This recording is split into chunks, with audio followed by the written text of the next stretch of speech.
أعوذ بالله من الشيطان الرجيم.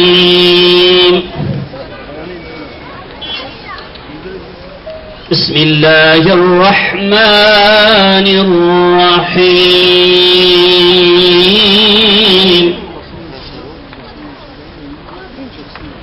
ذرية من حملنا مع نوح إنه كان عبدا شكورا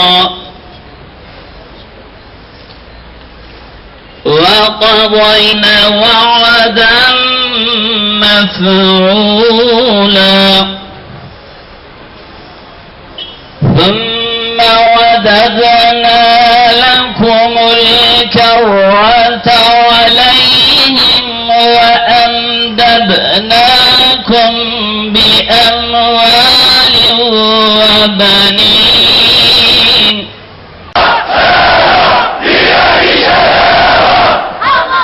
Dünya Müslümanları bazı meselelerde farklı düşünseler bile İslam düşmanlarına karşı mücadelede aynı safta yer almalıdırlar.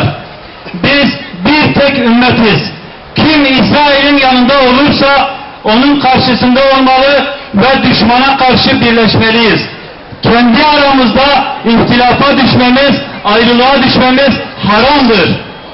Büyük şeytan Amerika'nın Müslümanlar arasında tefrika çıkarmak istediği fitne girişimlerine karşı vahdet çağrısında bulunuyoruz. İhtilafları bırakıp düşmana karşı, ortak düşmana karşı birleşmeliyiz. Ümmet birleşirse Aksa'yı kurtarırız. Eğer Filistin sorunu çözülürse İslam ümmetinin de pek çok meselesi hallolur. La ilahe illallah! La ilahe illallah! İsrail lanetullah! İsrail lanetullah! La ilahe illallah! La ilahe illallah! Amerika lanetullah! Amerika lanetullah!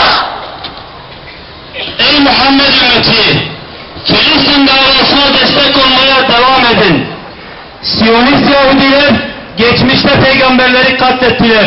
Bugün de Mescid-i Aksa'yı yıkmak için çalışıyorlar.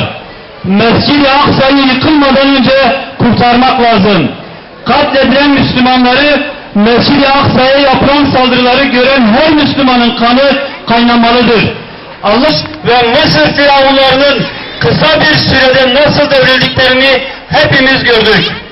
Kim Allah Azze ve Celle'ye dayanmış, ona tevekkül etmiş, onun peygamberini rehber edinmiş ve İslam için ayağa kalkmışsa kesinlikle eli boş dönmemiş ve başarısız olmamıştır.